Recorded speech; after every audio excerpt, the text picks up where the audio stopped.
Okay, good morning, all students. Welcome to this pharmacology and toxicology session. In the last few lectures, we have discussed about the drugs acting on urinary system or cardiovascular system, that is diuretics and antidiuretics. So today we will discuss about the some of the basic concepts of the receptors. So today we will discuss only one type of receptor or one type of target on which drug acts. So let's start with the session.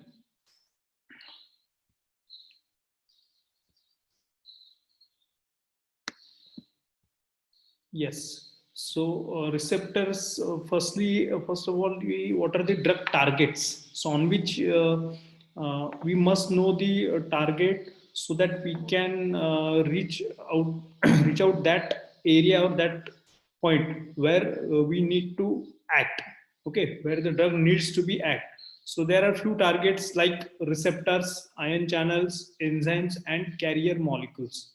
So receptors already you have studied like alpha receptor, beta receptor, then muscarinic receptor, ion channel like potassium ion channel, sodium ion channel likewise. Then enzymes, angiotensin converting enzyme is there. Then COMT, catechol O methyl transferase enzyme. So we can inhibit or stimulate the enzyme, and we get the pharmacological action.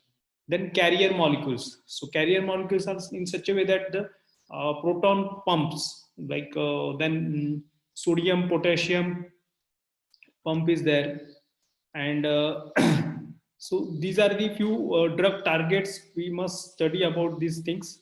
And here is the basic chart or basic image of this drug target. First one is a receptor where agonist and antagonist gets act on the receptor, and these are the various reflections of these drugs, whether it may be agonist or it may be antagonist. Then ion channels, so permeation of the various ions like potassium, sodium, likewise. Then enzymes, so enzymes, either it is get stimulated or get inhibited. Then transportation of various molecules, so these are called as transporters or carrier molecules, where the larger molecules or some of the few ions that are exchanged through the plasma membrane. So these are the few drugs or few targets where the drugs must act. So we'll see first one is the ion channels. So we'll see the first one is ion channel. So here, so you might be seeing this video, I think. So in this video, this area is called as plasma membrane.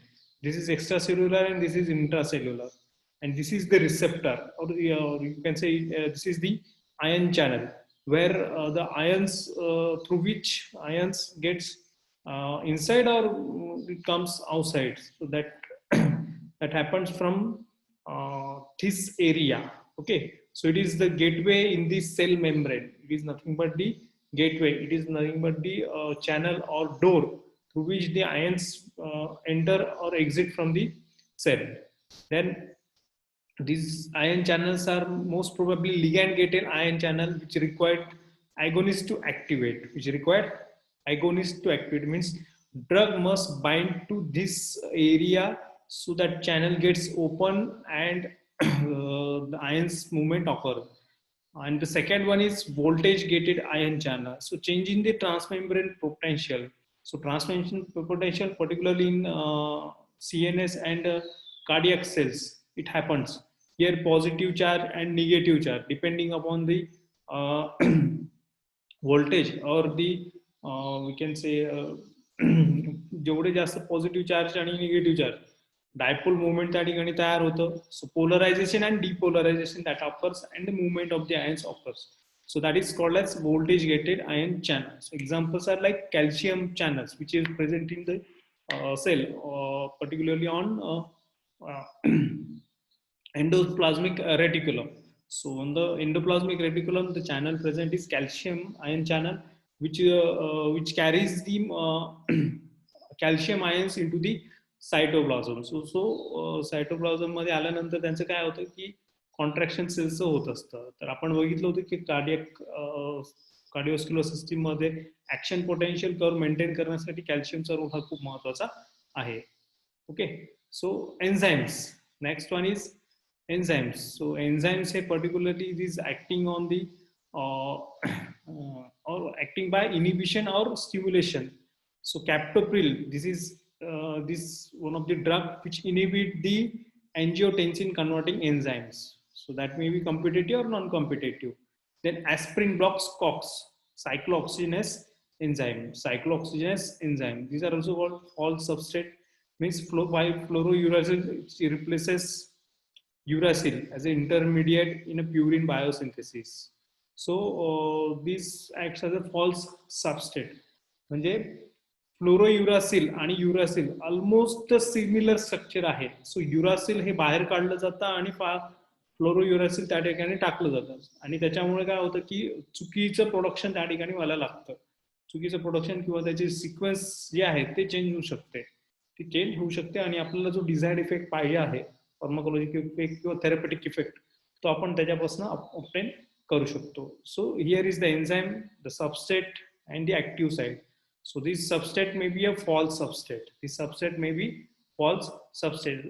You might be studying the synthesis of sulfonamides and the cyanocobalamine or folic acid synthesis.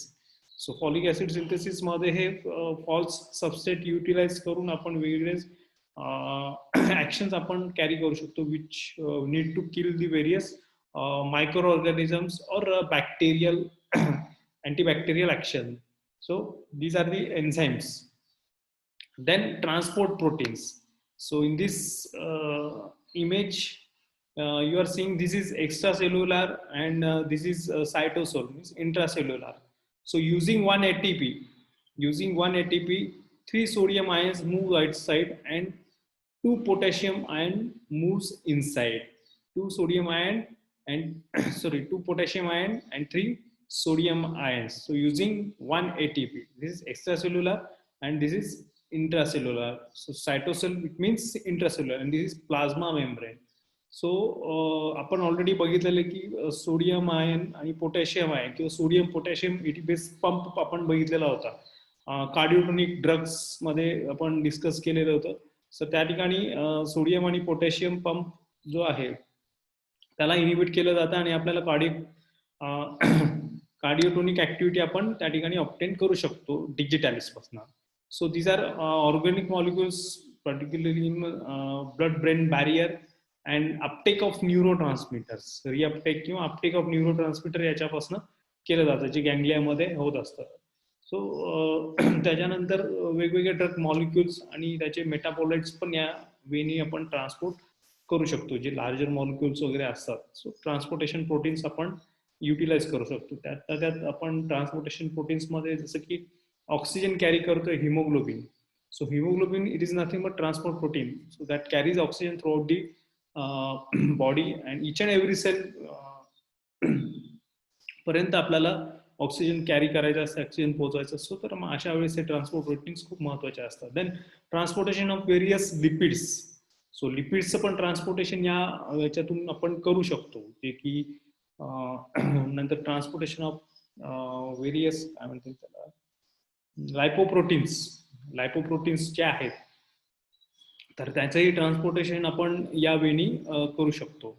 त्याच्यानंतर आहेत symporter, uniporter आणि antiporter. Already we have discuss this things in the diuretics. So again simporter that moves in the same direction. So this is these two molecules or two drugs that two ions that moves in the same direction, either it is inside either it is outside, whether it may be. So that moves in the same direction, both the molecules moves at a time in the same direction, that is called as simporter. Then antiporter, which moves in the opposite direction. Antiporter, it means that it moves the opposite direction, that is called as antiporter.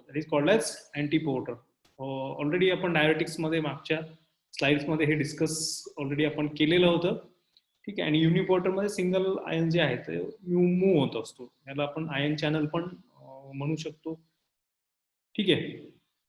So receptors आपण start करूयात पहिल्यांदा. So receptors मध्ये आहेत, these are nothing but sensing element which coordinates all the functions of the different cells, which coordinates all the function of different cell, like rise in heart rate, rise in blood pressure, then metabolism, increase in metabolism, then urine production, then thinking ability, contraction, relaxation, त्यानंतर CNS ला stimulation करणे असेल, CNS ला inhibition करणे असेल, किंवा CNS ला depress करणे असेल.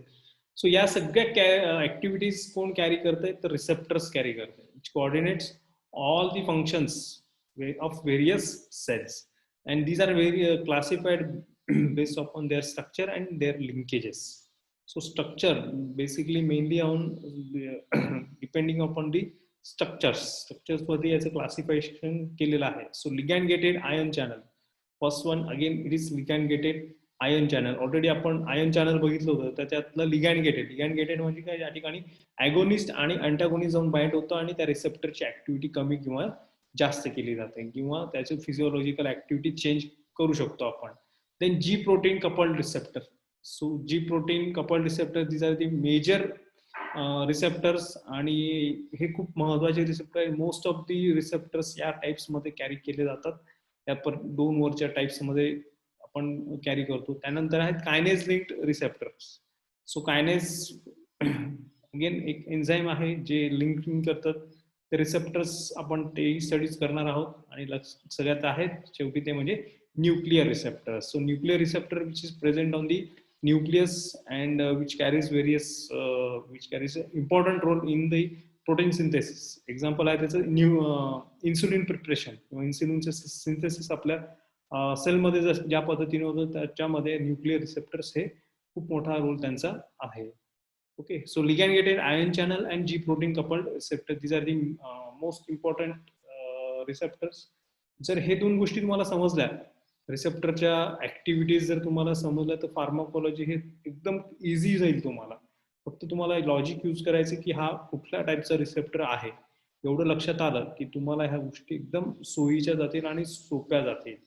रिसेप्टर्स लक्षात आले की तुमचा रेग्युलरचा जो स्टडी आहे तोही कम्प्लीट होईल, आणि तुमचा बाकीचे जे काही स्टडी आहे, जसं की जीपॅटची जर तयारी करत असाल तुम्ही, सो जीपॅटच्या तयारीमध्ये ह्या रिसेप्टरचा खूप महत्वाचा रोल आहे. हा रिसेप्टर कळाले, जीपॅटची तयारी तुम्हाला एकदम सोपी जाईल. ठीक आहे. तर रिसेप्टर्स मध्ये टाइप्स आता बघा, ऑलरेडी चार टाइप्स आपण बघितलेले होते, आणि इथे तुम्ही बघतायत 1 2 3 4. सो 4 रिसेप्टर्सच्या ऍक्टिव्हिटी कशा आहेत तिथे दाखवलेल्या आहे. सो वन बाय वन आपण ते डिस्कस करणारच आहोत. पण शॉर्टली आपण काय करूयात की जसं की आता आयन चॅनल आहे. सो आयन चॅनल या ठिकाणी रिसेप्टरला जाऊन बाइंड होतो. सो आयनचं मुवमेंट एकतर इनसाइड होतं किंवा बाहेर होतं, आतमध्ये जातात किंवा बाहेर जातात. So which causes hyperpolarisation and depolarisation. So hyperpolarisation होतं म्हणजे सेलचं रिलॅक्सेशन होतं, डिपोलरायझेशन होतं म्हणजे सेलचं कॉन्ट्रॅक्शन होतं. सो एक्झाम्पल आहे त्याचं nicotinic acetylcholine receptor. Nicotinic receptor आहे त्याचं एक्झाम्पल. सो त्या रिसेप्टरवरती जाऊन एखादा ड्रग बाइंड होतो, सेलची ऍक्टिव्हिटी कमी केली जाते किंवा वाढवली जाते, म्हणजे सेलचं एक तर कॉन्ट्रॅक्शन केलं जातं किंवा रिलॅक्सेशन केलं जातं. So very simple thing. Then G protein coupled receptors. So G protein coupled receptors मध्ये आयन चॅनल्स, त्यानंतर एन्झाईम्स, जी प्रोटीन, हे सगळं लिंकिंग आहे, आणि त्याचे वेगवेगळे पाथवेज असतात. सो वेगवेगळे पाथवेज मध्ये कधी कॅल्शियम रिलीज होतं, कधी सायक्लिक एएमपी म्हणजे सायक्लिक ॲडेनोसाईन मोनोफॉस्फेट हे रिलीज होत असतं. सो ह्याच्या ऍक्टिव्हिटी वेगवेगळ्या असतात, आणि त्याच्यामुळे त्याचे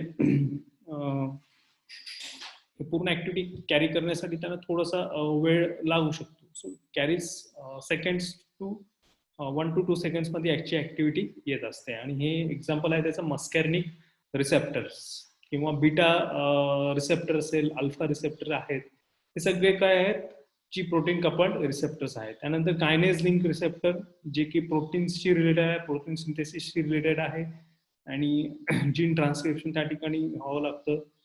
सो याला वेळ लागणार आहे. सिमिलरली न्यूक्लियस आहे. सो न्यूक्लियस वरती प्रेझेंट आहेत, प्रोटीन सिंथेसिस इथेही होतं, जीन ट्रान्सक्रिप्शन इथेही होतं. तर याच्यावरती ते सगळं डिपेंड आहे. ओके. सो इस्ट्रोजन रिसेप्टर किंवा इन्सुलिन रिसेप्टर्स आपण त्या ठिकाणी त्याला सांगू शकतो. त्यानंतर आहे लिगॅंड गेटेड आयन चॅनल. त्यानंतर आहे ligand gated ion channel. So पहिला आहे आयनिक चॅनल. तर हे रिप्रेझेंटेशन आहे ते म्हणजे तुमचं निकोटिनिक रिसेप्टर्सचं रिप्रेझेंटेशन आहे. हे आहे पूर्ण निकोटिनिक रिसेप्टर. हे एक्स्ट्रा सेल्युलरचा पार्ट आहे. हे ACH जे त्या ठिकाणी लिहिलेलं आहे ते एक्स्ट्रा सेल्युलर आहे. सेल मेम्ब्रेन आहे आणि हे इंट्रासेल्युलर आहे किंवा याला आपण सायटोसेल पण म्हणू शकतो. हे intracellular, cell membrane and extra cellular. So plasma membrane वरती हे हे रिसेप्टर किंवा हा चॅनल प्रेझेंट असतो विच कॅरीज 5 सब युनिट्स. तर याच्या ठिकाणी 5 सब युनिट आहेत. 2 अल्फाच्या असतात, एक बीटा आहे, एक गॅमा आहे आणि एक डेल्टा आहे. आणि त्या दोघांच्या मध्ये सेंटरला एक पोर असतो 0.7 नॅनोमीटरचा. सो या पोर वरतून आयन्सची मुवमेंट सेलच्या आतमध्ये जातात किंवा बाहेर येत आहेत. आणि हे ACH जे लिहिलेलं आहे या ठिकाणी, हे ACH जे लिहिलेलं आहे, so these are the binding sites. इथे काय आहेत, हे सगळ्या बाइंडिंग साइट्स आहेत. आणि हे रिसेप्टर्स जे आहेत, सो रिसेप्टर कशापासून बनलेले आहेत, so long chain of amino acid म्हणजे प्रोटीन्स पासून बनलेलं आहे. हे सगळं काही आहे हे सगळे प्रोटीन्स असतात. सो प्रोटीन्स वरती CONH ग्रुप असणार आहे. सो CONH ग्रुप असणार आहे म्हणजे त्या ठिकाणी पॉझिटिव्ह चार्ज आणि निगेटिव्ह चार्ज दोन्ही असणार आहे. मग त्याची बाइंडिंग साईट कुठे असते, तर या 2 ठिकाणी बाइंडिंग साईट त्या ठिकाणी असणार आहे. सो ही बाइंडिंग साईट वरती फक्त याच ठिकाणी ड्रग जर जाऊन बाइंड झाला तरच आपल्याला ऍक्टिव्हिटी ऑब्झर्व होईल, अदरवाईज ऍक्टिव्हिटी ऑब्झर्व होणार नाही. ठीक आहे. So this contains pentameric assembly. So 5 subunits असल्यामुळे त्याला आपण पेंटामरिक असेंब्ली म्हणू शकतो. अँड 2 अल्फाचे, एक बीटा, गॅमा आणि delta. So which possess various binding sites and alpha 2 as a base for binding site. हे बघा अल्फा हे जे काय आहे दोन्ही ठिकाणी अल्फा सब युनिट प्रेझेंट आहे. सो अल्फा सब युनिट वरतीच बाइंड होणार आहे किंवा रिसेप्टर वरती तो न्यूरोट्रान्समिटर असेल किंवा मेटाबॉलिट तिथे जाऊन बाइंड होणार आहे. So it activates or blocks the channel and results in influx or efflux of the ions, and which causes various physiological effect or desired therapeutic effect आपण त्यावरनं observe करू शकतो. So this is ligand gated ion channel. This ligand gated ion channel. Then he slide खूप महत्वाची आहे, लक्षात घ्या. तर या स्लाइड्सचा तुम्ही चांगला अभ्यास करा. या स्लाइड्समुळे तुमचे खूप सारे कन्सेप्ट जे आहेत ना सगळे क्लिअर होऊन जातील रिसेप्टरच्या बाबतीमध्ये, आयन चॅनलच्या बाबतीमध्ये, की आणि त्याचं डिफरन्शिएशन कसं केलेलं आहे त्याच्यावरनं तुम्हाला लक्षात येऊ शकतं. सो डिफरन्शिएशन कसं केलेलं आहे, काय केलेलं आहे ते आपण आता बघूया. सो पोटॅशियम आणि सोडियम या दोघांचं कंपॅरेटिव्हली तुम्हाला दाखवत आहे की पोटॅशियम चॅनल आणि सोडियम चॅनल हा डिफर कसा करतो किंवा सिलेक्टिव्हिटी ही कशा पद्धतीने असते. सो आपण म्हणतो की आयन चॅनल बाबा पोटॅशियमसाठी वेगळा आहे, सोडियमसाठी वेगळा आहे, सोडियमचा दरवाजा वेगळा आहे, पोटॅशियमचा दरवाजा वेगळा आहे, कॅल्शियमचा दरवाजा वेगळा आहे. मग हे दरवाजे का बरं वेगवेगळे का आहेत, तर याचे रिझन्स आपण आता याच्यावरून फाइंड आउट करूया.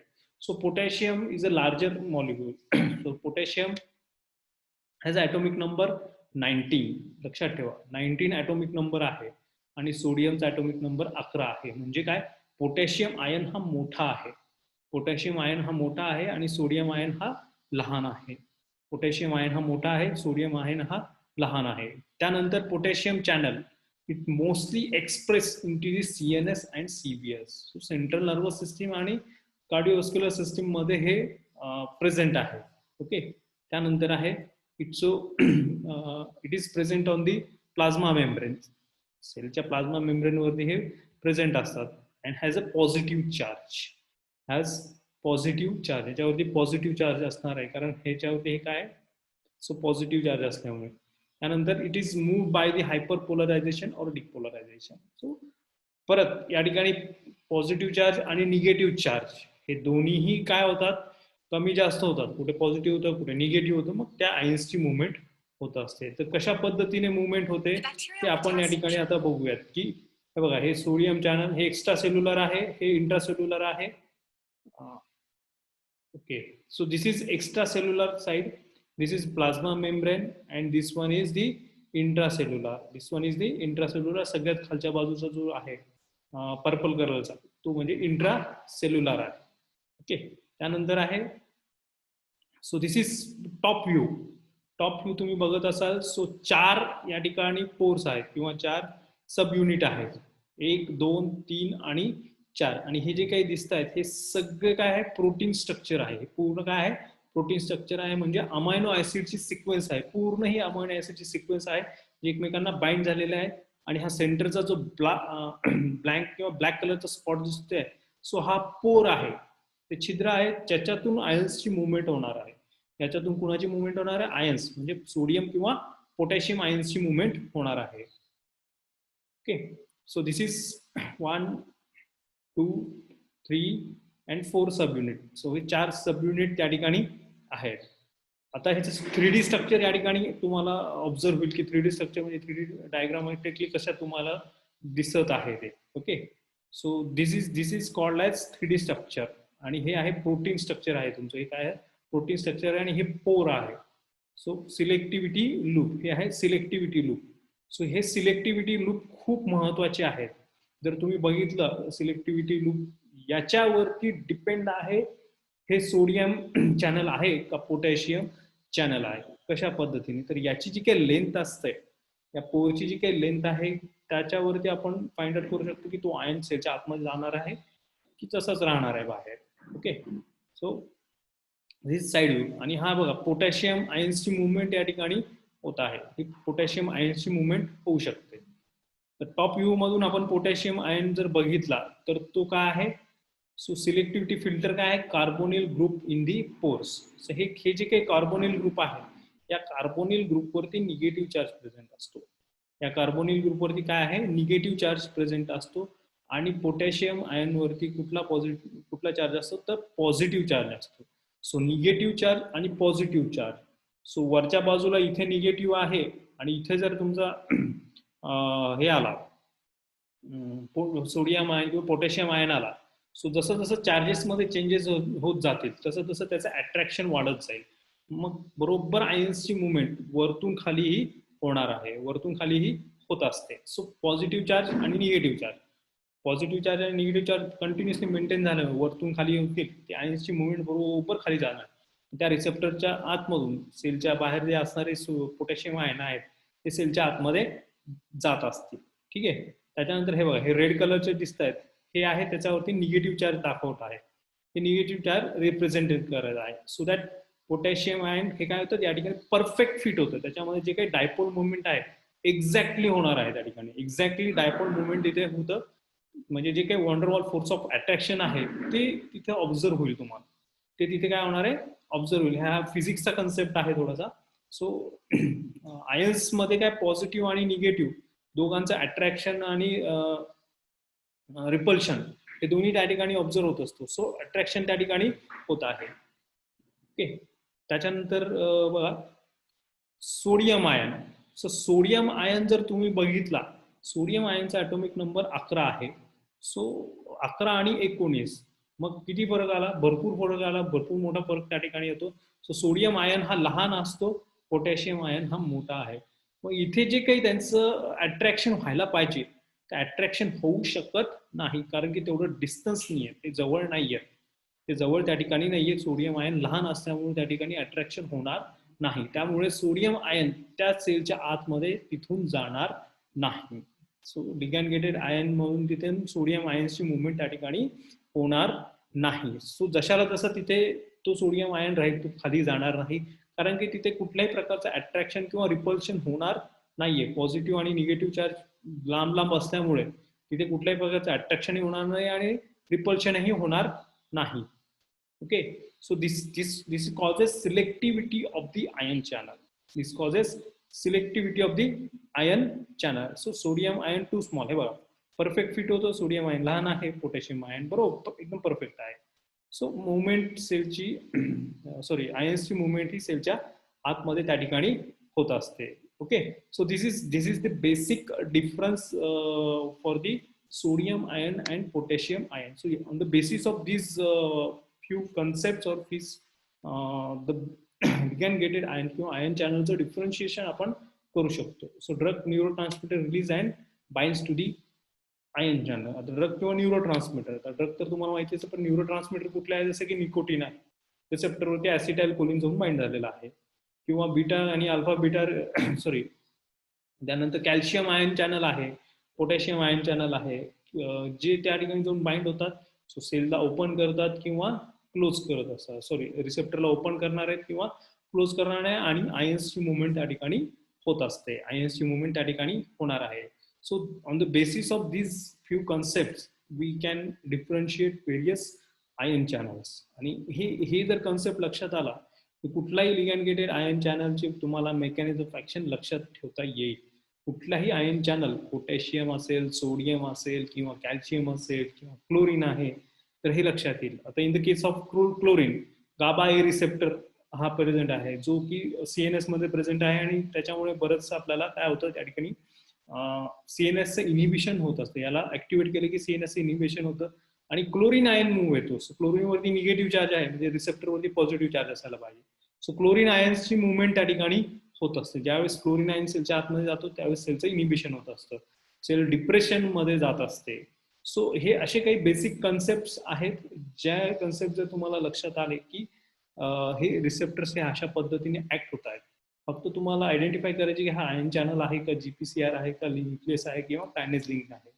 एवढं लक्षात आलं की बाकीच्या मेकॅनिझम ऍक्शन तुम्हाला पाठ करण्याची गरज नाही, पूर्ण कन्सेप्ट हे क्लिअरिफाय होऊ शकतील. So it leads to the change in the permeability of the ions like sodium, potassium और कॅल्शियम और chlorine ions, and the movement of the ion causes and which causes our pharmacological action. So हे basic concept या ठिकाणी आज आपण घेतलेले आहेत. So ligand gated ion channel हे अशा पद्धतीने ऍक्ट होत असतात.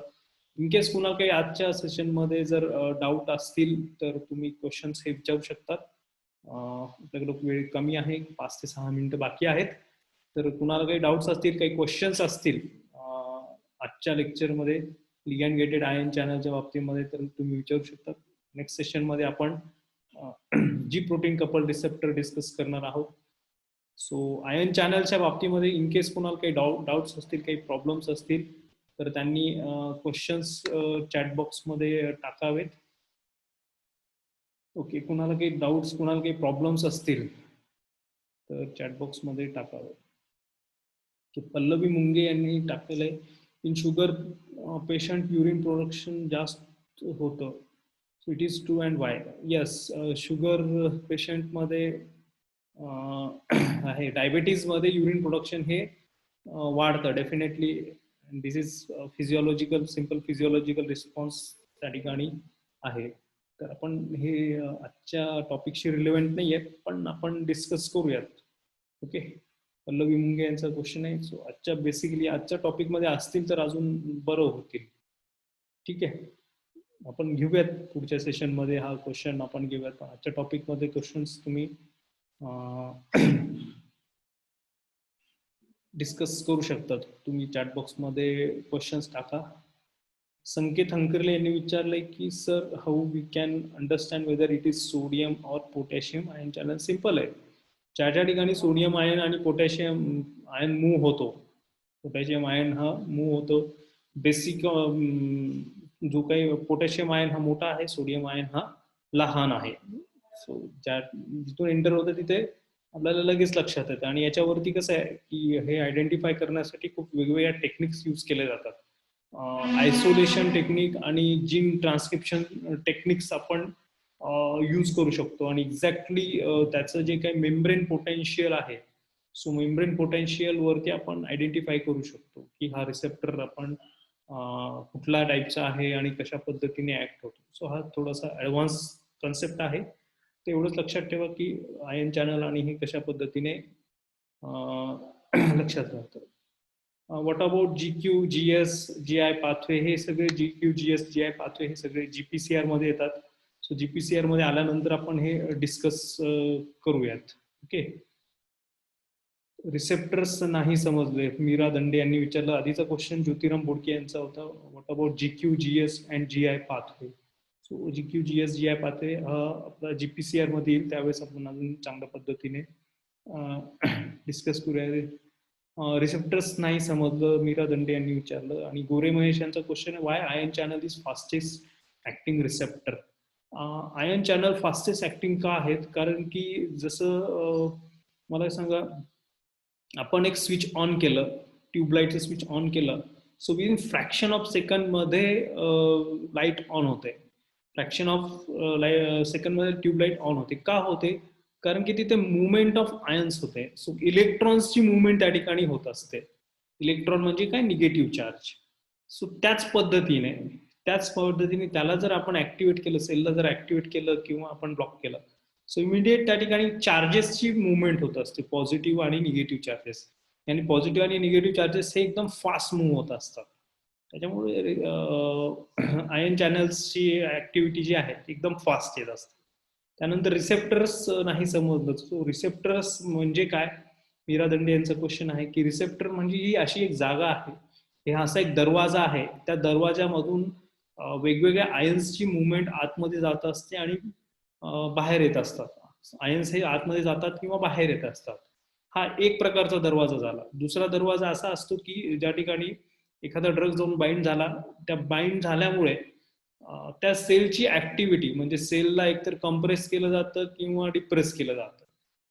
एकतर सेलचं कॉन्ट्रॅक्शन केलं जातं किंवा रिलॅक्सेशन केलं जातं. सो ह्या बेसिक ऍक्टिव्हिटी त्या ठिकाणी चेंजेस होत असतात ज्या वेळेस एखादा ड्रग मॉलिक्यूल किंवा मेटाबॉलाइट तिथे जाऊन बाइंड होतो. म्हणजे जसं की हार्ट रेट हा 72 बीट्स पर मिनिट आपल्याला नॉर्मल आपण कन्सिडर केला, हा एकदम स्टेबल आहे. आता मी काय केलं, ऍड्रिनालिन तिथे जाऊन त्या रिसेप्टरला जाऊन बाइंड झाला. सो ऍड्रिनालिन झाल्यामुळे काय ना, हार्ट रेट वाढलेला आहे.